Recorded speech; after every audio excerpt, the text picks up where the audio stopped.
What's up guys, welcome back to a brand new episode. This time around we're going to be talking about everything broadleaf evergreen and deciduous trees. In specific, we're going to be essentially making a maintenance schedule that starts out in the spring, goes through summer, and ends in fall so that you guys can keep these species on track throughout the growing season and keep them progressing forward year after year after year. Now before we actually get into the maintenance schedule for the year, what I want to do is give you guys some basic information, some kind of horticultural information about the plants that we're going to be working with.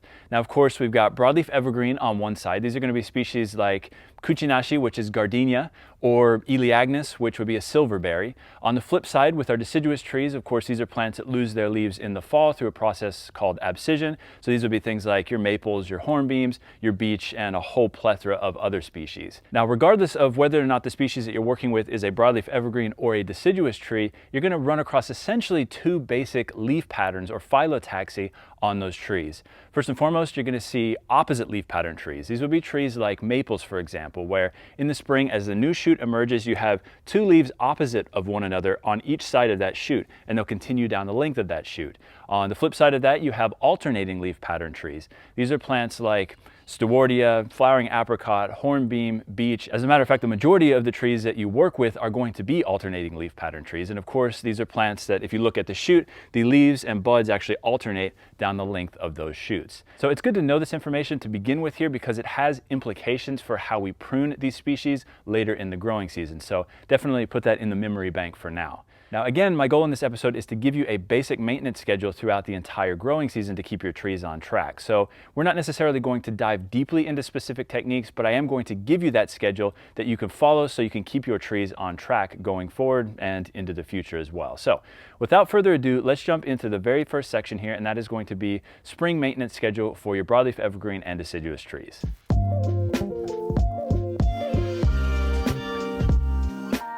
Okay, so first things first here, let's talk about repotting in spring.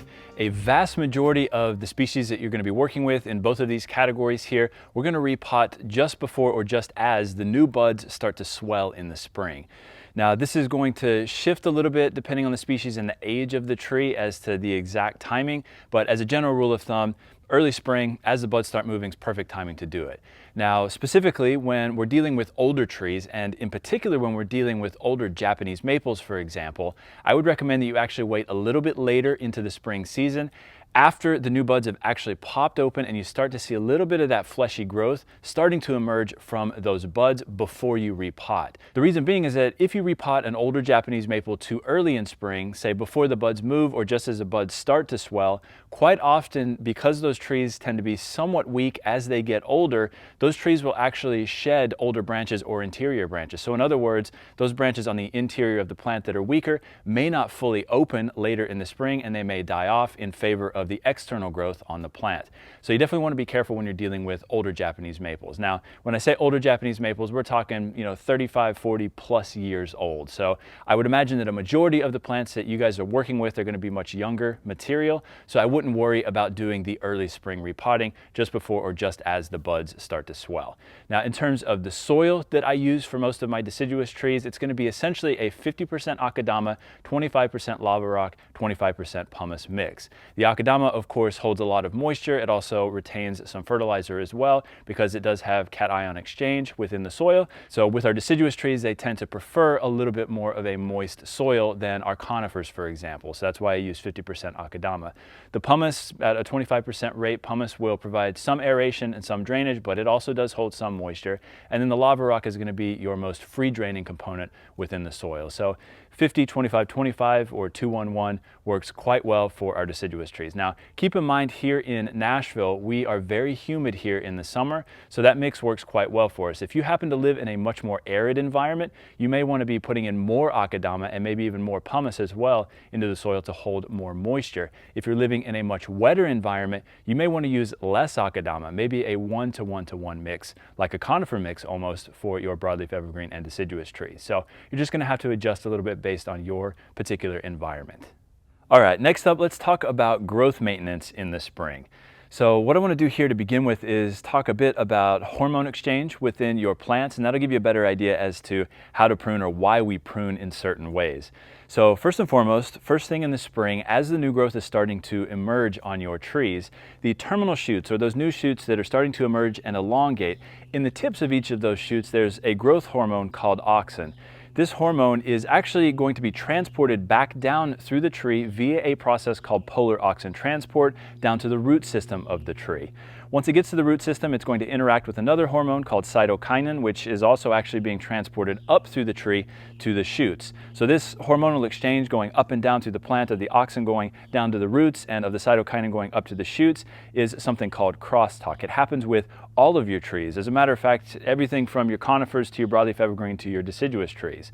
So in the early spring, if we're going through and removing that new growth, those new terminal shoots that are coming out, you're removing that native auxin from those tips, and it is no longer able to transport down through the tree to the roots. So you're not going to have very good root growth, and you're not going to have very good subsequent top growth on the tree.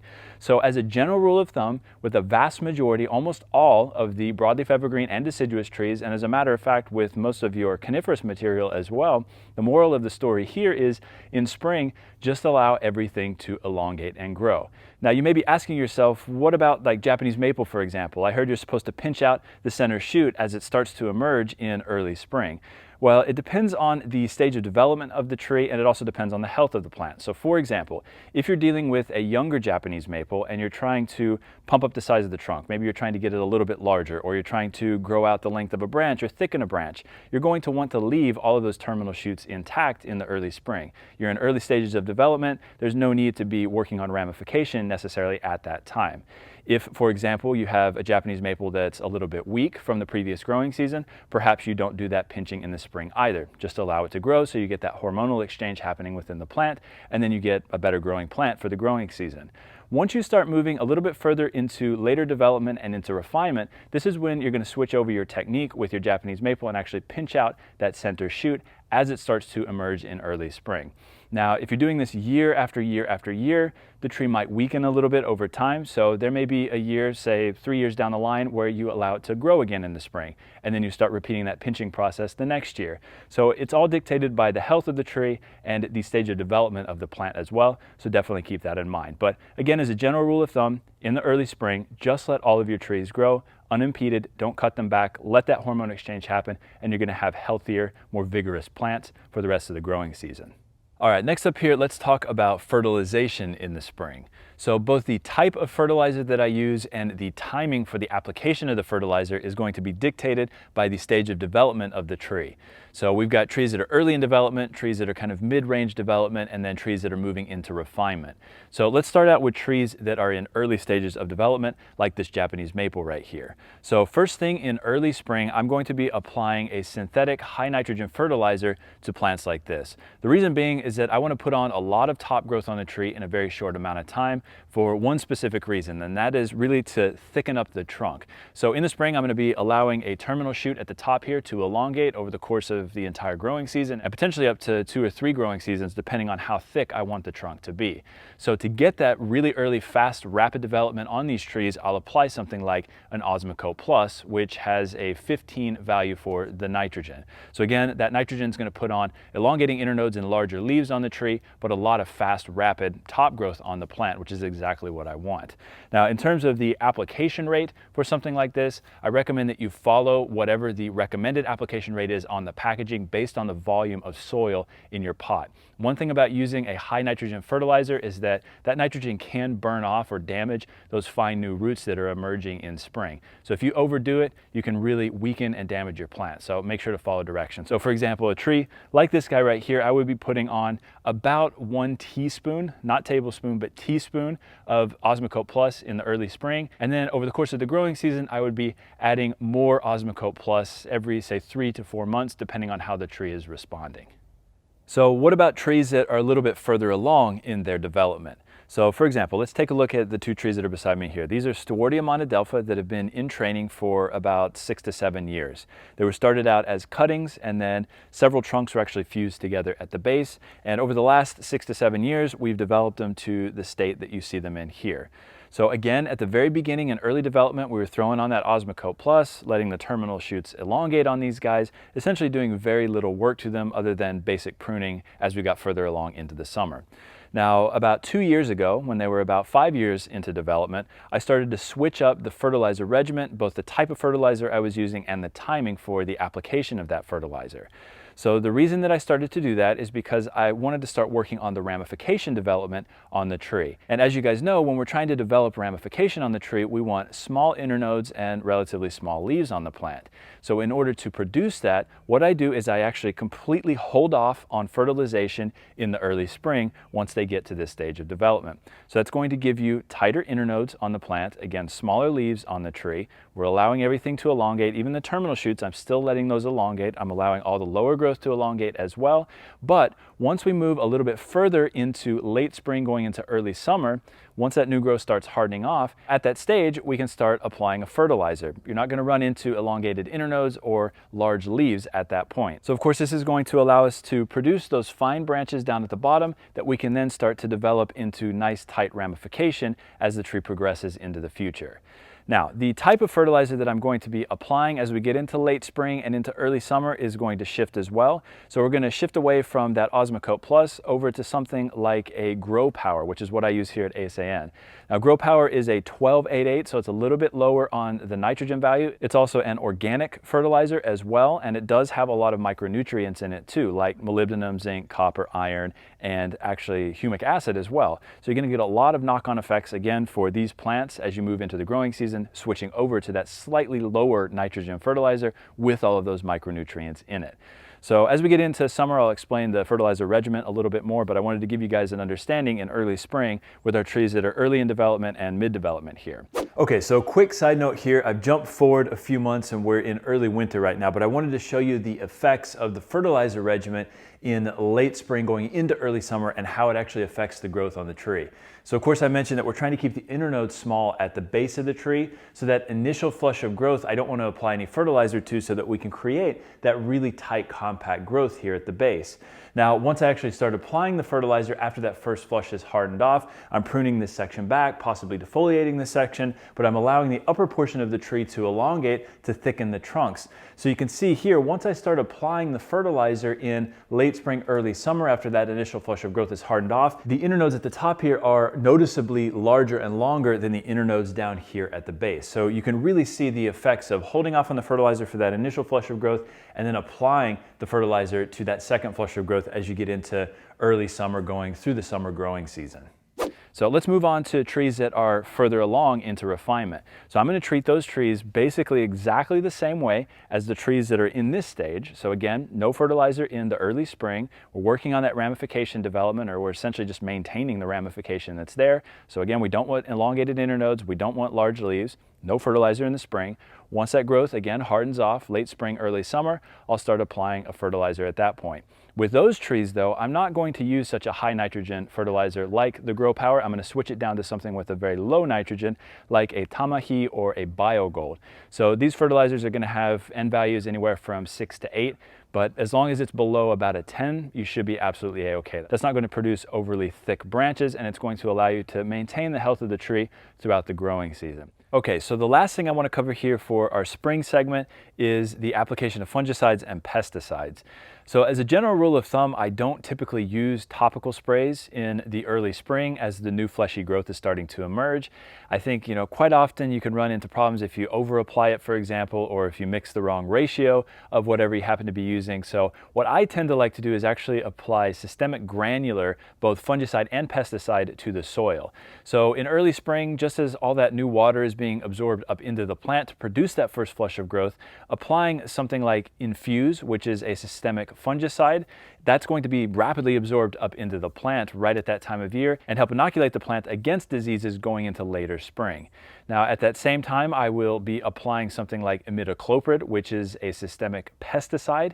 That's also going to be rapidly absorbed into the tree and take care of things like borers, mites, and all sorts of other pests in early spring too. So the application rate for each of those is going to be dependent on the size of the pot that you're working with. If you've ever looked at the big bags of those granular pesticides and fungicides, you'll notice that that they're designed to be spread on like football fields or at golf courses, for example. So you have to make sure that you're applying it at the right rate, and it's pretty much impossible to calculate exactly what you need. So just to give you kind of a general guideline here, what I'll do is for shohin sized trees, I'll take a teaspoon and I'll apply essentially 1/4 to 1/2 of a teaspoon per pot of our shohin trees. As we get up to medium-sized trees, I'll apply essentially a full teaspoon of each of those to the soil. And for our larger trees, we'll apply up to a full tablespoon if it's a massive tree. So anywhere in that mid-range from a full teaspoon to a full tablespoon for your larger trees should absolutely be totally fine. So just don't overdo it. You know, you could potentially run into issues with killing off beneficial bacteria and fungi in the soil if you overdo it. So just keep that in mind. But in any case, I just want you guys to sort of understand the spring maintenance section here. I hope that makes a lot of sense to you guys. And we're going to move on to our summer section coming up here next.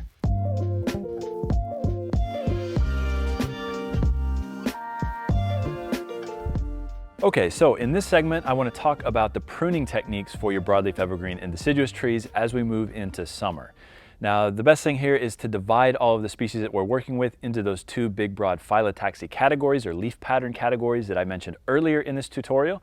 So on one side of the spectrum, we have our alternating leaf pattern trees. These are going to be trees like flowering apricot, stewardia, beech, hornbeam, and a whole plethora of other species. And then on the other side of the spectrum, we've got our opposite leaf pattern trees, which will be things like maples. So what I want to do here is start out with the alternating leaf pattern trees. So first and foremost here, let's address the growth that we allowed to elongate in the spring season.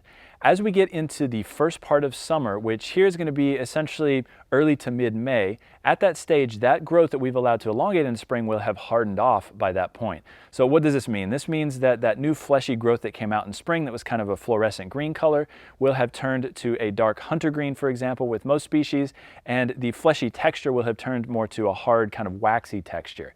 At this stage, we can say that the tree has hardened off. So in your environment, that could be a little bit earlier or it could be a little bit later, but as a general rule of thumb, we're looking at sometime in the month of May for this to be the case.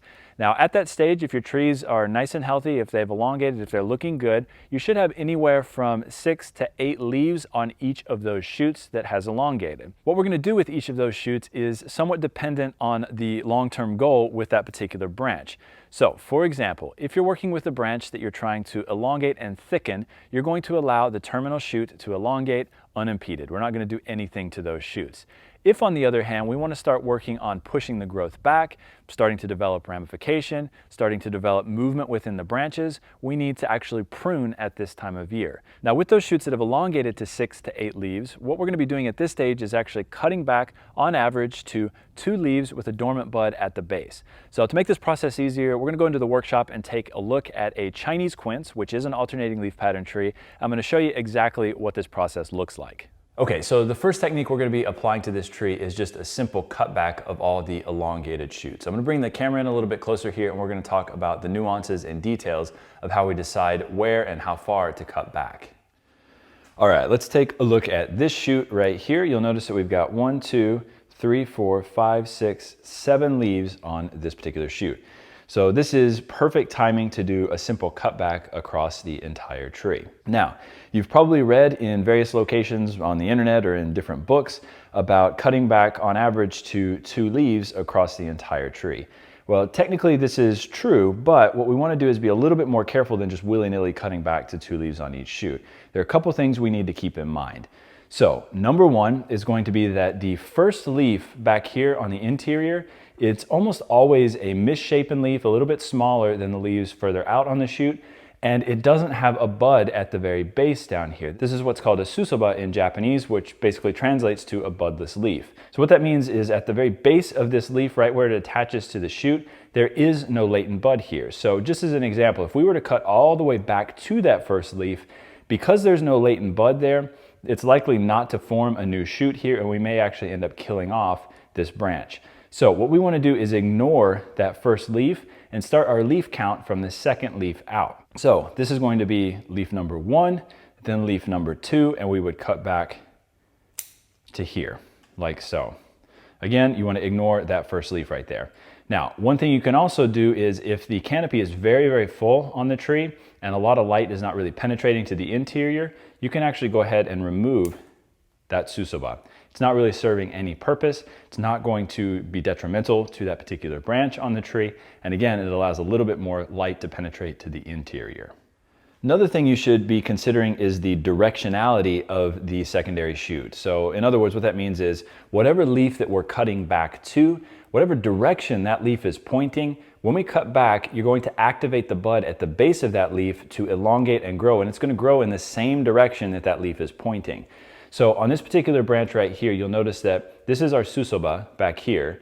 This would be our second leaf, or really our first leaf in the count, and then the second leaf in the count a little bit further out.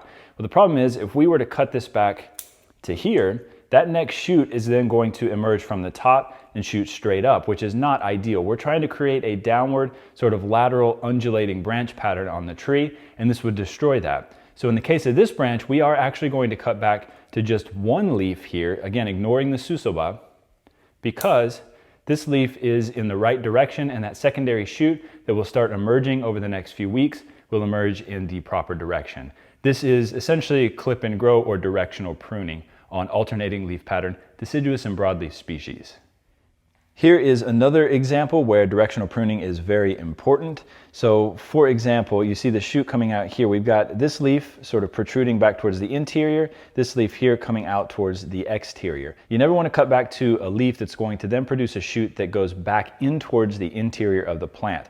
We always want to cut to a shoot that's going to protrude towards the exterior of the plant. It always looks messy and jumbled to have a lot of branches going back towards the interior. So again, always look for cutting back to leaves like this that are sticking out towards the exterior so that that next shoot that starts emerging here also emerges towards the exterior of the plant.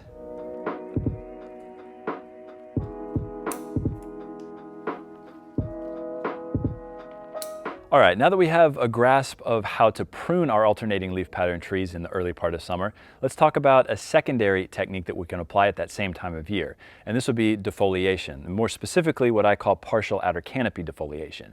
So before we get started here, what I want to do is divide our alternating leaf pattern trees up into two separate categories. So we have trees that can be partially defoliated and trees that I recommend you not partially defoliate. So trees in the latter category that I don't think you should defoliate would be plants like hornbeam and beech. If you were to defoliate those trees, you're likely to produce an imbalance of energy across the plant. So for example, if you do defoliate them, you may get a second flush of growth that has large leaves on certain branches, small leaves on other branches, and no leaves on other branches, and those branches would likely die off. So, you might try it on younger trees, for example, but I don't recommend that you do it year after year after year on those species. On the flip side though, we have our alternating leaf pattern trees that can be defoliated. These would be plants like flowering apricot, stewardia, Elaeagnus, and a plethora of other trees. So the benefit, of course, of being able to partially defoliate those trees is that you're going to produce a smaller second flush of growth. You're also going to produce more growth on the plant, so more ramification and finer branching as well. So this is when we start moving into the later stages of development, into refinement, when we're going to be doing this partial outer canopy defoliation on these species. So the time for doing this defoliation technique is going to be essentially right after you do the first cutback of those elongating shoots in early summer. So we'll cut those shoots back, we'll then defoliate essentially 80 to 90% of the outer canopy of the entire tree. That's going to allow light to penetrate to the interior of the plant and strengthen those interior buds. Again, you're going to get a second flush of growth on the externality of the plant, which is going to be smaller growth, more growth, and finer growth, which is what we want. Because again, with our deciduous trees, for the most part, we're going to be showing them, or ideally showing them, in the winter in their silhouette form. So this is what's going to produce that really fine, beautiful ramification on the plant. Now, once you've defoliated those trees, I recommend that you do not then apply fertilizer at that stage, because essentially you're not going to trees back to an early spring setting, which means that next flush of growth that's going to come out is going to elongate just like the first flush of growth. So at that stage, if you start throwing on a bunch of high nitrogen fertilizer, you're going to produce elongated internodes and very large leaves on that second flush of growth. So you're going to want to hold off on fertilization on those plants at that stage. You're going to want to wait until that second flush of growth has completely come out and hardened off, and then you're going to start the fertilizer application, just like we talked about earlier in the spring. Now on the flip side of that, those species that I recommend that you do not defoliate, you can actually start applying fertilizer to those after the first cutback. That's not a problem at all. And again, depending on where the tree is in development, I would use one of those three types of fertilizers that we talked about earlier. All right, so what about our opposite leaf pattern trees, like our maples, for example? So again, I want to divide these guys up into the same two categories. We've got the trees that can be partially defoliated and those that should not be partially defoliated. So the trees that can be defoliated would be like your trident maples, for example. These guys are very vigorous growing plants, and you can actually do multiple defoliations over the course of a growing season, depending on where you live and depending on the vigor of that specific tree. Now, on the other end of the spectrum, those trees that I recommend you don't partially defoliate would be like Japanese maples, for example. Now, if you're dealing with a very young tree that's very vigorously growing, or even an older tree that has really elongated internodes, maybe you do partial outer canopy defoliation, but not on a yearly basis. Say you do it this year, maybe skip 1 or 2 years and then do it again. Whereas with the trident maples, you can reliably do it year after year after year, no problem at all. So the timing for doing this technique is going to be exactly the same as the timing for our alternating leaf pattern species. So just after the first flush of growth has completely hardened off and the elongating growth has really come out on the plants. Now, I talked earlier about your Japanese maples pinching the center shoot out in early spring. That's really with trees that are further along in refinement. So with those plants, you're really not going to be defoliating those anyway, so you don't have to worry about that. With the trident maples though, I would treat them like your alternating leaf pattern trees. Let them flush out, elongate, grow unimpeded in the spring, and then you can do that first cutting back to the first pair of leaves and defoliating the externality of the plant all at the same time in May. You basically kill 2 birds with 1 stone. That way you're not wasting time pinching out the center shoot on your trident and then defoliating it later. You can do it all in May at the same time. Now with fertilization, of course, we're going to hold off on applying fertilizer to the trees that we've defoliated until that second flush of growth has hardened off. If you're working with a trident maple though that can be defoliated 2, 3, 4 times over the course of a growing season, I would not fertilize until the final flush of growth after the final defoliation has come out and hardened off. So for example, a tree like this will do the first defoliation in May, second defoliation possibly in late June, early July, and maybe a third defoliation in late July, early August. So we may not be fertilizing these guys until the end of August or early September. Now that's a bit extreme. I don't typically defoliate that many times in a growing season, but it is possible, and I just want you guys to know how and when to fertilize these guys following defoliation. All right, in this section of the tutorial, I want to talk about heavy pruning and major cutbacks on your broadleaf evergreen and deciduous trees. So coming into early summer, just after the leaves have hardened off, is the perfect time to do major cutbacks on a vast majority of your broadleaf evergreen and deciduous trees. The reason being is that in the spring, as water is being sucked up from the roots into the tree to produce that first flush of growth, you have a lot of moisture within the tissue of the tree. So if you were to do a major cutback in the spring season as the new flush of growth is coming out, you could potentially cause a lot of bleeding and maybe even dieback of certain portions of the tree, or at the very least you could weaken the plant. So once we get to the point where that first flush of growth has completely hardened off, which here in Nashville is the first or second week of May, a vast majority of that water has already been brought up, produced the leaves, and then you're getting a transfer of hormones back down to the base of the plant at that point. So at that time of year, right after the leaves have hardened off, it's a great time to do major cutbacks on most of your broadleaf evergreen and deciduous trees. Now, as a general rule of thumb, I recommend that you try to avoid making wounds that are bigger than about 2 to 2.5 inches in diameter on any given tree. Anything larger than that is going to be very difficult to heal, or if it does heal, it's going to be very obvious. So try to be strategic about how thick you want branches to be before you cut them off. If you're going to be doing a trunk chop, for example, on a tree, make sure you're doing it strategically so that trunk isn't already 4 inches in diameter, because you're probably going to run into major developmental problems or little healing or potentially even major scarring on those trunks if the wounds are too large. So definitely keep that in mind. But moral of the story here, the best time of year to do those major cutbacks is going to be in May to early June. So, the early part of summer, basically. One of the other worst times of year that you can do major cutbacks is going to be in the winter season. So if the tree is completely dormant at that point, which it should be if you're living in a temperate climate, you do a major cutback, you make a wound that's an inch or 2 or even 3 inches in diameter. That is not going to heal. There's going to be no callus formation at all over the remainder of the winter. So what's going to happen is that wound is going to dry out around the edges and potentially become bigger than it was when you initially created it. So you want to avoid doing major cutbacks in the winter. Wait until everything hardens off in May to early June, do your major cutbacks at that point, and then you'll get a second flush of growth. So this tree right next to me here is a good example of what I'm talking about here. This is an Eleagnus, or a silverberry. This is a type of tree that you can actually pick up at a lot of Home Depots and Lowe's around town, but they make excellent bonsai. This tree right here, originally when it was purchased, looked like this. So it was a giant bush. As a matter of fact, this came from the same stock that this guy is from here. So it was a giant bush that looked like this. We hacked this tree way back, removed all of the foliage on the plant. We hacked it back to essentially nothing, just a basic simple structure on the tree, looking for good primary lines. Did a little bit of wiring on the plant. We did that again in late May here, so perfect timing. And then right now we're in mid-July. So you can see it's just a little over a month later. It's really starting to fill back in and look really nice. So a vast majority of younger trees that you're working with, broadleaf evergreen and deciduous trees, you can do this type of major cutback to. As a tree gets much older in its development, if it needs a major cutback, you're going to have to be a little bit more strategic and careful about how aggressively you cut those trees back. So for example, a Japanese maple, if you were to do a major cutback on a very old tree, cutting things back to nubs, for example, they may not flush out with a second flush of growth, and you might end up losing major branches on the tree or even whole portions of the trunk. So you have to be somewhat careful. But I would assume that a majority of you guys out there are working with younger material like this right here. Vast majority of this material, you can do major cutbacks in May, early June, no problem at all. Now you'll notice on here too, we did a little bit of cut paste application as well. That's to heal those wounds over, to seal them up so we don't get any fungal diseases entering through those wounds and potentially causing further dieback on the trees. So this tree, once it was all styled up, we put it outside in partial shade under the 30% shade cloth, allowed everything to flush back out. And then later this season, once we get some better extension growth on the tree, we'll do another cutback on this plant at that point. But keep in mind, this is very early on in the development of this tree, so it still looks like, a skint chicken basically at this point. But getting things cut back to a basic primary structure with good primary lines is absolutely necessary early on in the development of your broadleaf evergreen and deciduous trees.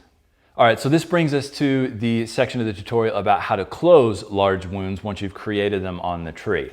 Now right here we've got a Japanese maple, just a standard Acer palmatum. This tree was field grown for a number of years and then trunk chopped, and some of the larger lower branches were also hacked off of the tree. So this has left the tree with a few relatively large wounds, the largest of which is about 2 inches in diameter. So there are a couple of things that we need to do with a tree like this to help heal those wounds. First things first is to get it into a very free draining, very porous mix.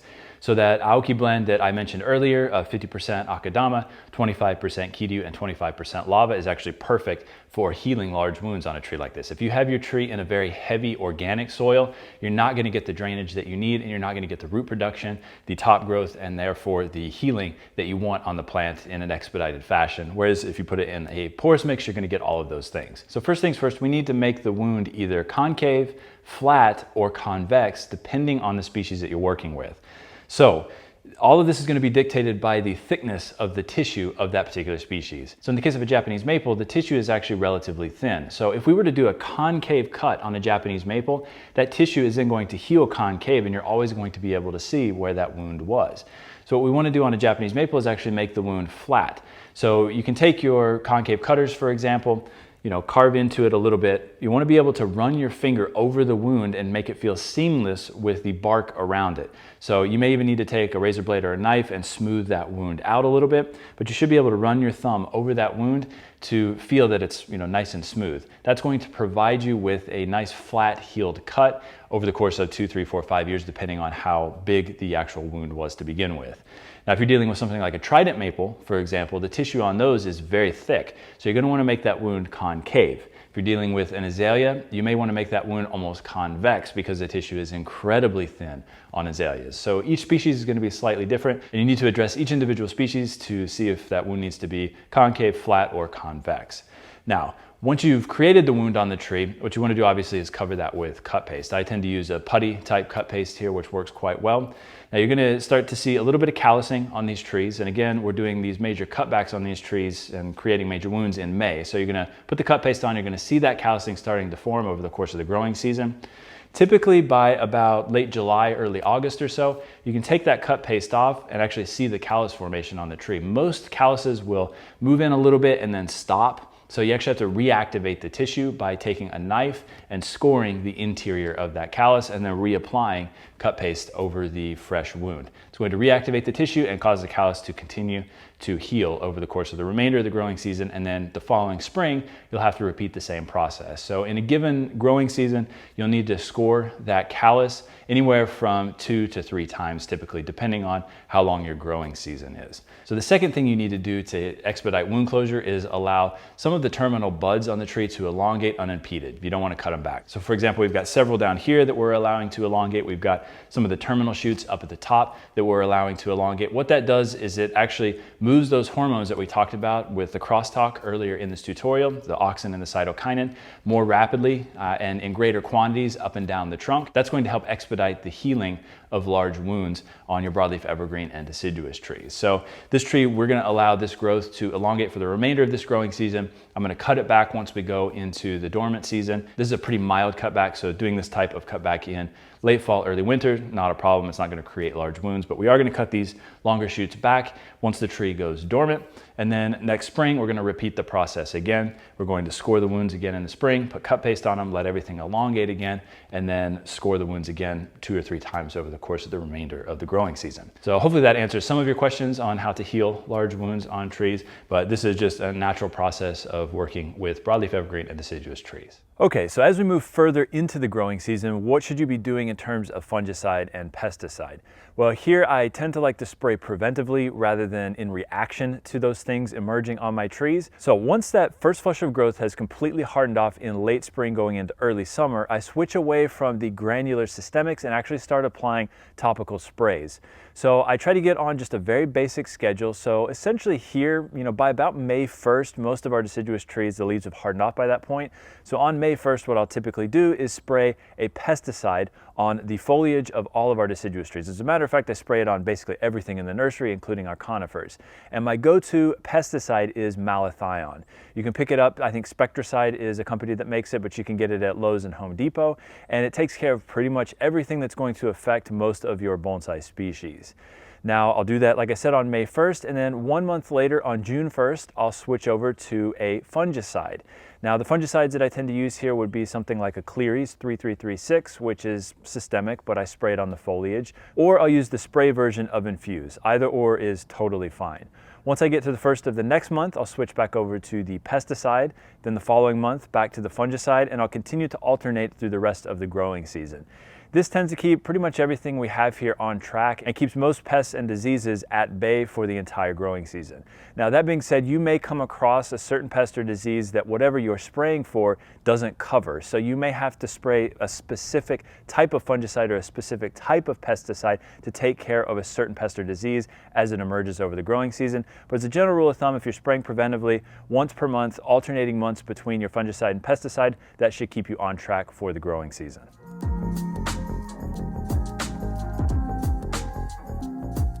All right, this brings us to our fall maintenance section here for broadleaf evergreen and deciduous species. Now, we're going to be talking here about fertilization, pruning, and then what happens to the trees as they start to go into dormancy, into late fall and early winter. So first things first here, let's talk about fertilization in the fall. Now, there are some myths out there that are floating around in the ether, on the interwebs, and in books that say you should never use a high nitrogen fertilizer in the fall.